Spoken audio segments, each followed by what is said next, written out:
को सभा में आकर चमत्कार दिखाए।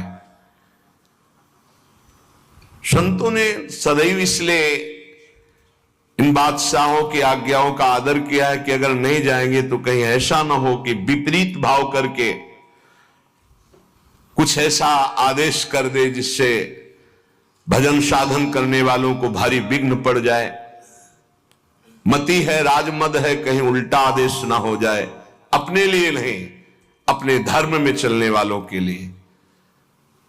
गोस्वामी जी गए, उसने कहा, दिल्ली में था उस समय, उसने कहा कि कोई चमत्कार दिखाओ, आप सिद्ध हिंदू फकीर हो, कोई चमत्कार। उनका में तो राम राम राम, इससे ज्यादा कोई चमत्कार ही नहीं आता है।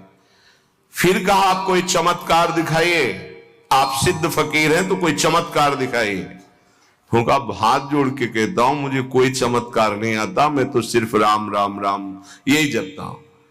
बोले, आप जान रहे हो किससे बात कर रहे हो? हाँ, आप बादशाह हैं।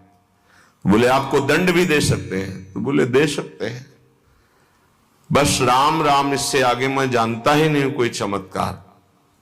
बंद कर दो उन्हें, जेल में बंद कर दो।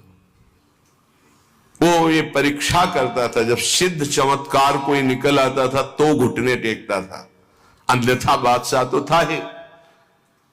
बड़े बड़े संतों को बुलाया है और उनसे चमत्कार की बातें कही। गोस्वामी जी को जब जेल में बंद किया तो उन्होंने हठीले हनुमान जी का स्मरण किया कि देखो भाई, हमें तो कोई चमत्कार आता नहीं महाराज, आप जानते हो, और आपके हम दास हैं, और स्वामी की बेइज्जती आपको भी पसंद नहीं आएगी। सब कहते हैं कि गोस्वामी सियाराम का दास है और आप भी सियाराम के दास हैं महाराज, अब आप देख लीजिए। करोड़ों असंख्यों न जाने कहां से बानर प्रकट हुआ कि ऐसे कि कंगूरा पकड़ करके बिल्डिंग उखाड़ उखाड़ के फिर विध्वंस शुरू हो गया। हनुमान जी महाराज का आदेश, अष्ट सिद्धि नौ निधि के दाता है, ऐसा जानकी जी ने वरदान दिया था। देर नहीं लगा, हाहाकार मच गया पूरी दिल्ली में।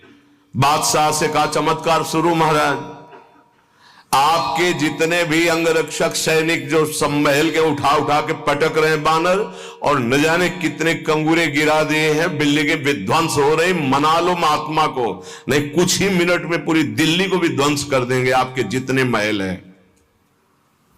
तुलसीदास जी के चरणों में गए, प्रणाम के बोले, पहले चमत्कार दिखा दे। बोले, अब भी कह रहा हूं, कोई मेरा चमत्कार नहीं।